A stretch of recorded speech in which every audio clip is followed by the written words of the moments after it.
Welcome to the Missouri Wind and Solar Podcast. I'm your host, Wes Shank, coming to you from our store in Seymour, Missouri.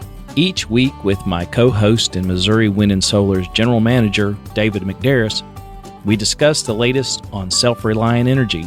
Check out our additional educational information, including dates for our hands-on workshops conducted in Seymour, on our website, windandsolar.com. Thank you for listening to our podcast, and if you haven't already done so, please consider subscribing.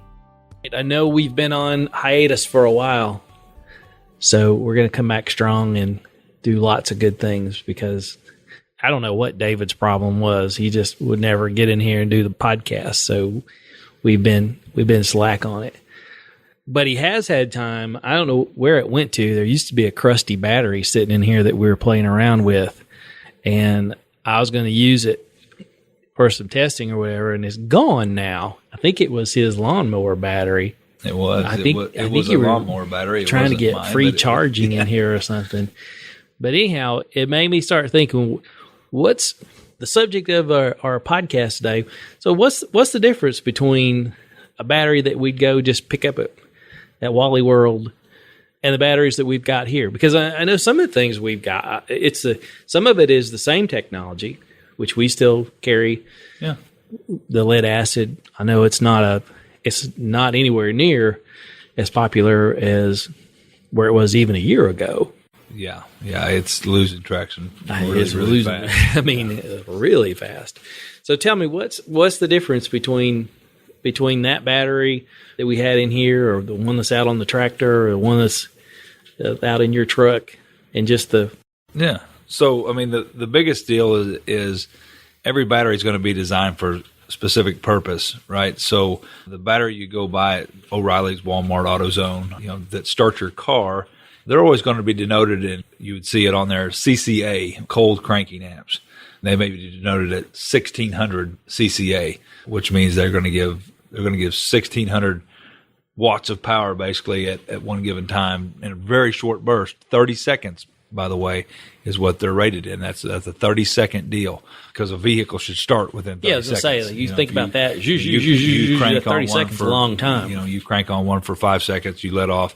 You have about 6 cranks and you start really losing battery capacity. They're meant for high voltage, high amperage output at a very short duration. That's what they're designed to do. Most of those are going to be a lead acid battery. You can find some AGM batteries. You probably even find some lithium batteries that would do it.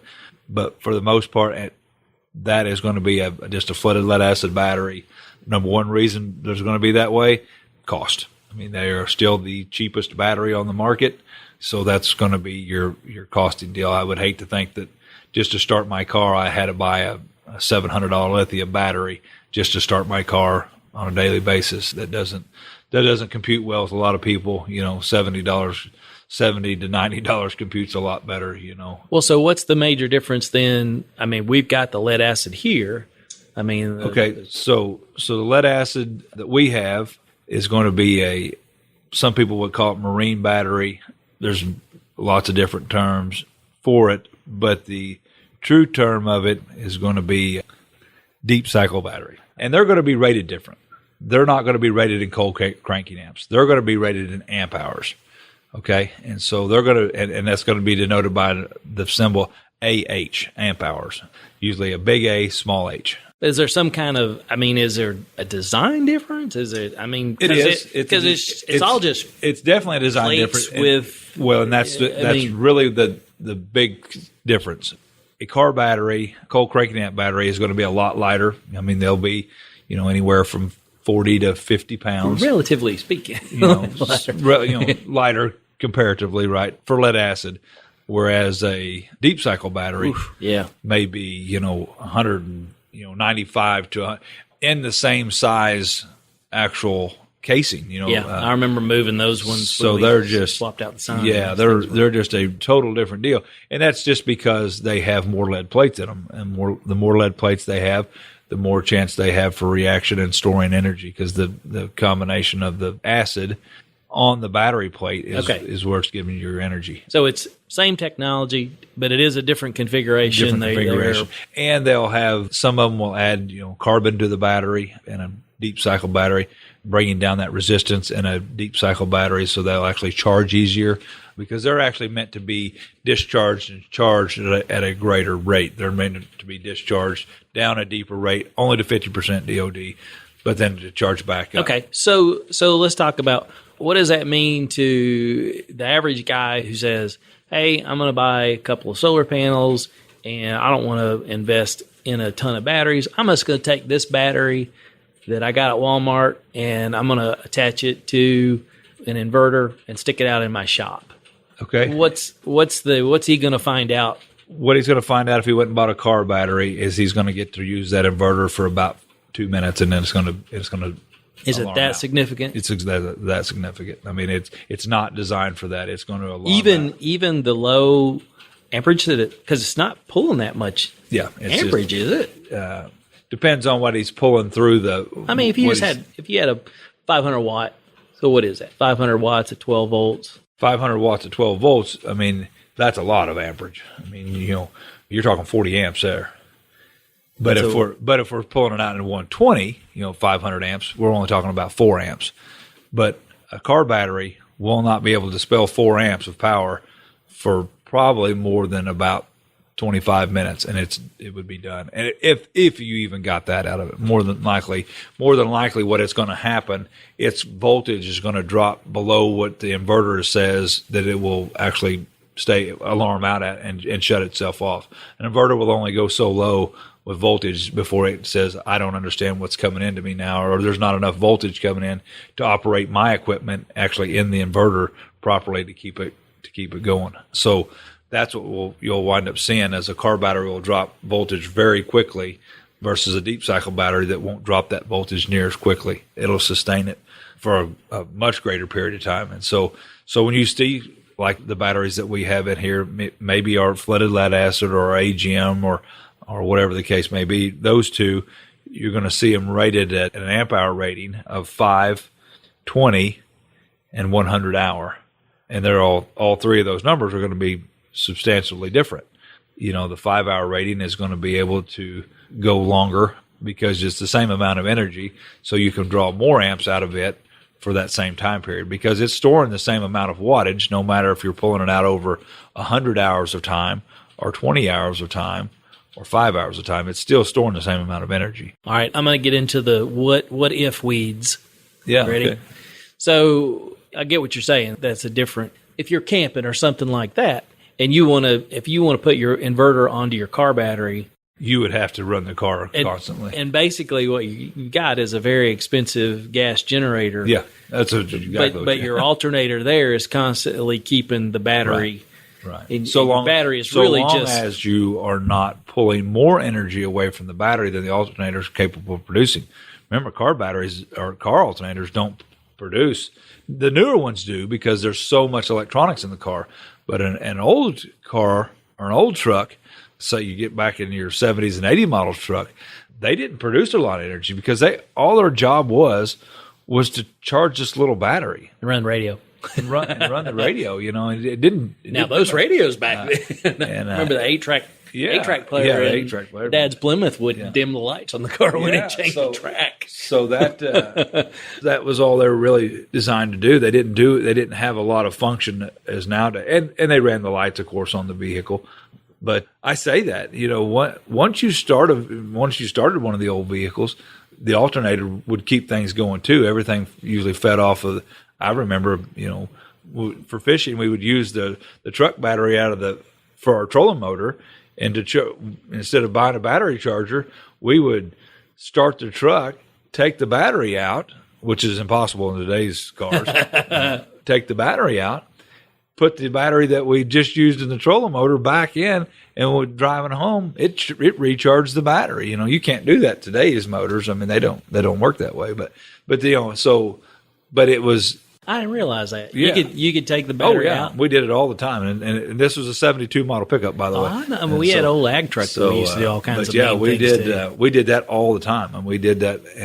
But what happened is, and what we didn't realize that we were doing, we weren't using deep cycle batteries, so we were having to buy batteries, during fishing season. Motor. Yeah, we were having to buy batteries, we'd had to buy a new battery about every 6 weeks, versus if we would have just bought 2 deep cycle batteries, but it didn't have the cold the way you're running crankiness. that trolling motor too, though, is usually Right. bop, Right. stop. So and then that would have been the way we were running it was a lot more because we were actually doing a different type of fishing. We were gigging. I know. But anyway, dynamite, right? Yeah, You're not fishing with dynamite. Dynamite, you could, yeah. You didn't need to run it. Get away, quickly. And then half an outrun fishing game, I'm sure. Yeah. Make sure that truck was started when you get back over to the bank. But so we destroyed a lot of batteries, and having known what I know about batteries now, we wouldn't have done that back then. We would have made sure we used the proper battery, because even at that, we could have done that, what we were doing, but we just needed a different battery type. We needed a battery type more that was in the actual deep cycle category versus the car battery. Well, so going back to your analogy about running it off the vehicle, if you were just using that as an intermediary for when the sun was shining, right? Are you still screwing it up? You get what I'm saying? Okay, so you run to run a, like out the house where we're working right now. You're going to run something light. I mean, you want to run a fan, but you got a couple panels. Okay. You're running that box that we created. Instead of having an AGM in there, you got a cheapo Walmart battery. But you got power coming into it, and you're just kind of as long as you do not exceed the amount of energy being produced by the panels. No, you're not hurting the battery. I mean, because at that time, all you're doing is you're cleaning the voltage. I mean, it's coming in at a higher voltage. It's coming in higher than what the inverter needs. So that's why you have to have the battery. So it cleans the voltage. It takes that voltage into the battery, but it's just kind of there again using that barrel analysis. The barrel's full.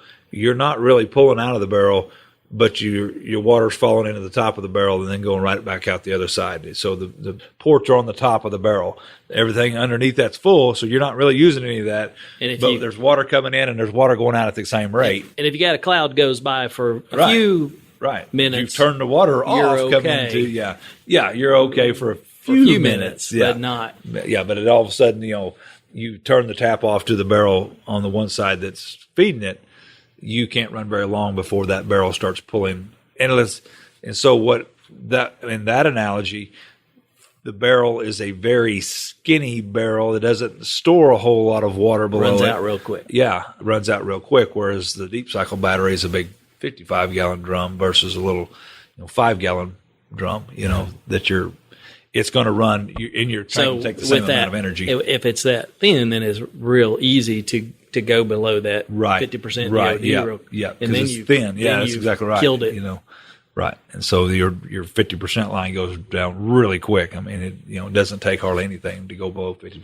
If you go 50% below DOD on a flooded lead acid battery, you are really killing the life of that battery. And I think we've been over this on the podcast before, but just to say it again, if you were going to get 5 years out of that battery, the first time, and I mean the first time, like the battery a day old, you take it to 50% DOD, you can expect 2.5 to 3 years out of that battery at this point. Even if you throw a restate on there, is that going to? Restate will bring it back a bit, but it's never going to have the full life expectancy that it if you were treating it right. If you were treating it right, just treat it right, and you without just some kind of anomaly, premature failure will not happen in the battery. But everything, you can't ever guarantee anything. So.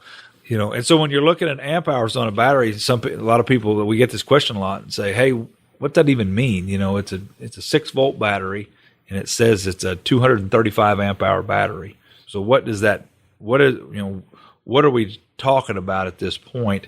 And so, and on the 20-hour rating is what we're talking about. And so when we look at a chart, we had one pulled up here. It's basically telling you, if you're going to draw 5 amps over 20 hours, you have a 100 amp hour battery. So it's how many amps you're going to draw out of the battery at a certain period of time. So that's why we always use, in the solar and wind industry, that's why we always use the 20-hour rating, because we expect to be charging for 4 hours. So we expect that barrel to be producing actually more and filling the barrel while you're still using energy at the same time, right? Because that's how solar is going to work. You're going to be way overproducing during the day more than you're using because it has to recharge it for that night when there's not producing anything. Okay. So you're recharged. So that's why we use the 20-hour rating. Yeah, 20 that's... Yeah. And so that 20-hour rating. So if you said, okay, well, I've got something, I've got a 5-amp little saw that I'm going to be running that's going to pull, and I'm going to use that though, or a camera system. I got a camera system, and it uses 5 amps, and I'm going to use it 24 hours a day.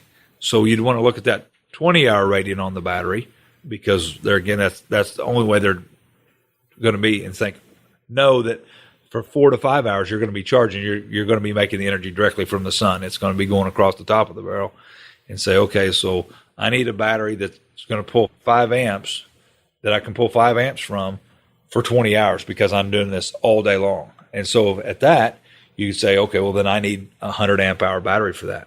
And then that gets into a lot of other things. Now, wait a minute. You're going to need something more because if you're running 24 hours, there's going to be a period of time where you're pulling out of the barrel and not putting anything in, right? So you're going to pull out 5. And if that battery, that's exactly what we were going to. But remember, you got the DOD. You can't go past 50%. And so I can't just go buy a 100 amp hour battery. Theoretically, it does it, but it drains your battery from top to bottom, essentially killing your battery very, very prematurely. Wouldn't last but just maybe a few weeks if you did that on a daily basis. So I need to double that. I need to say, okay, well, I'm going to pull 20 amp hour and for 5 amps, 24 hours a day. Remember, the 4 hours is being made up because you're overproducing. There's times that it's pulling the 5 amps that it's producing 10 amps. So the batteries are not being affected at that point. And that's what I was getting at earlier. That's why we use the 20-hour rating. They don't have a 24-hour rating just for that reason, because they know that you've got to be charging at some point, and they figure a 4-hour charge time is what they're figuring. So that's where that 20-hour amp hour rating comes in at. So, but you have to say, okay, well, I was pulling 5 amps, basically 20 hours a day. So I'm going to pull that, and so I need 100 amp hours. If I'm willing to run my battery from full to dead, well, I don't want to do that. I've just been told I need to only run it down 50%. So then I'm going to have, if I needed 100, then I need 200 to stay at 50%. And that's still running borderline. I mean, that's saying everything charges exactly right every day like it's supposed to. And so that's where autonomy would start coming into play, and say, well, it doesn't happen every day like that. I get clouds, I get whatever. So, all right. What else do we need to hit on? The other thing would be the state of charge / we get another lot of questions on batteries with state of charge, load versus no load.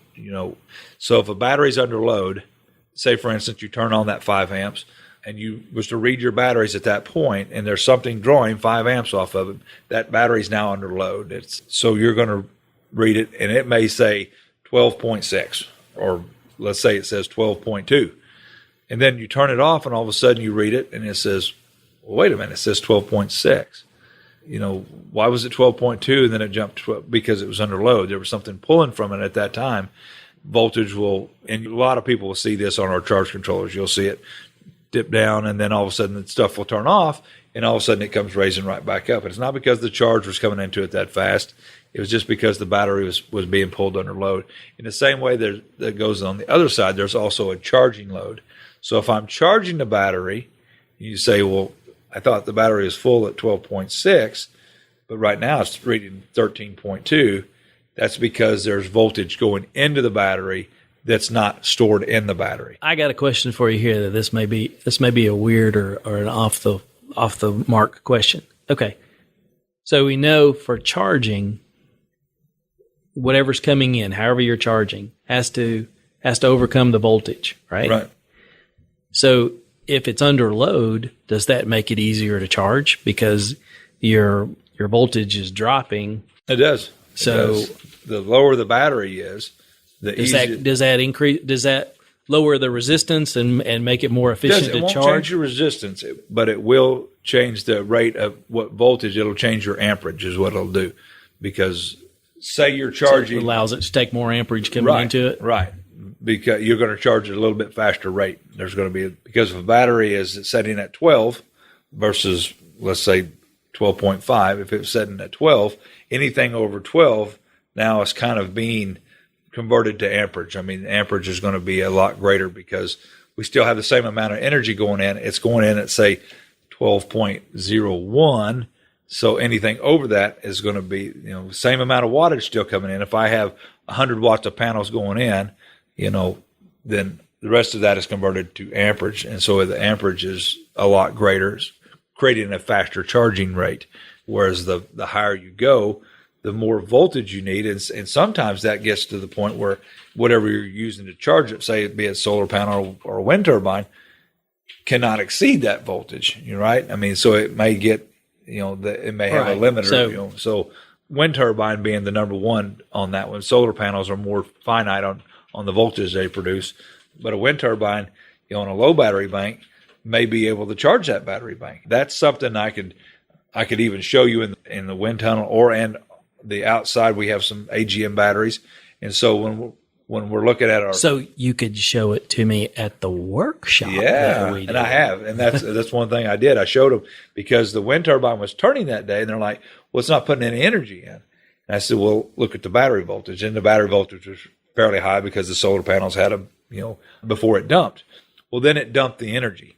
And so that went from 28.8 down to about 25.2 because it dumped the energy really quick. And so immediately that wind turbine was turning at the same speed it was always turning, but now it was producing more than battery voltage. And all of a sudden they seen the wattage kick in. They seen it start actually producing amperage and wattage. And they were like, well, now it's working. And then immediately because there again, it's a very fast climb. Just because something takes a little bit of voltage out of it for a very short period of time doesn't mean the voltage is going to stay down there. It's going to rise right back up. And so within, usually 5 to 6 seconds, they're like, well, it's not producing anymore. And I said, because it's not over the battery voltage anymore. Filled it up really quick. It's filled up. The turbine is not over the voltage that's coming in right now. You got a fire hydrant that filled it up real quick, and not that's what drizzling spigot. Right. And so, like you said, solar panels are kind of a finite number. They usually produce about the same voltage all the time. Very short degree between those. I mean, like on a solar panel, like a 12 volt would be between maybe 19 and 21 volts at any given time. So there's not. So any battery is going to be more than that's a 12 volt. That's for a 12 volt battery. So they're always going to be over. Whereas a wind turbine is not that way because it's relying upon the wind and the speed of the wind, on our turbines. So, okay. Yep. All right. Interesting stuff. Well, as always, if you've got some specific questions to equipment that you've got or you've been working with, give our team a call here. They're glad to go over stuff with you and get you headed in the right direction. We alluded to the workshop. We've got really neat things happening there. We've moved our workshop to a 2-day workshop now. We run them on Thursday, Friday. Classes fill up quickly. We've got them listed out on our website. So if you want to do some hands-on with this stuff, and we've actually got some batteries out there you could almost juggle if you you wanted to. You're a good juggler. Come out and take a look at that. And David teaches that class. We'd be glad to have you there. So thanks for tuning in. Appreciate you checking out our podcast, and check out some more later. We'll keep bringing them to you. Thank you. Thank you for downloading and listening to the podcast today. If you have a question you'd like to hear us discuss on the podcast, or just want to say hello, email us at radio@windandsolar.com. As always, check out our store at windandsolar.com and buy some stuff. Your financial support underwrites our educational outreach, like the podcast, YouTube channel, and local STEM collaboration. It also keeps Lucy and her doggy chicken treats. Thanks again for listening.